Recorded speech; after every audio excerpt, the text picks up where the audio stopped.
Last month, a white supremacist terrorist murdered 22 people in El Paso, Texas. His evil act was inspired by the murder of 51 people at mosques in Christchurch, New Zealand.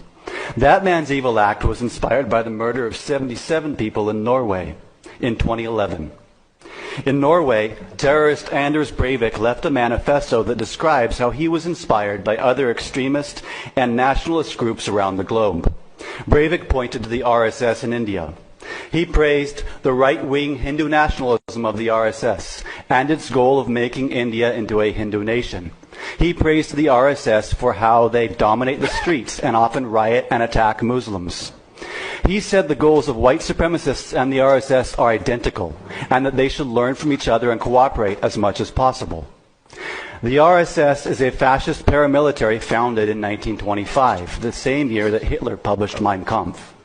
The RSS developed with inspiration from the Nazis, and it produced Narendra Modi.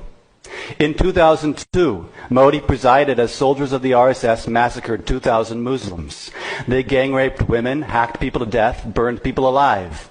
Leaders of the pogrom later confessed on camera that Modi sanctioned their violence. For this reason, Modi was banned from entering the USA for 10 years. Today, under Modi's iron-fisted regime, Christians, Dalits, Muslims, Sikhs, and every Hindu who disagrees with the hate, violence, and supremacy of the RSS lives in fear of their lives. Modi's hands are stained with blood. Those who shake his hand in welcome cannot wash their hands of complicity in his crimes. Bishop Desmond Tutu once said, "If you are neutral in situations of injustice, you have chosen the side of the oppressor. So what then if you roll out the red carpet for the oppressor?"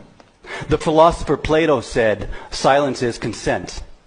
So what then if you raise your voice in support of the oppressor? Rather than "Howdy, Modi," the city of Houston ought to be saying "Adios, Modi."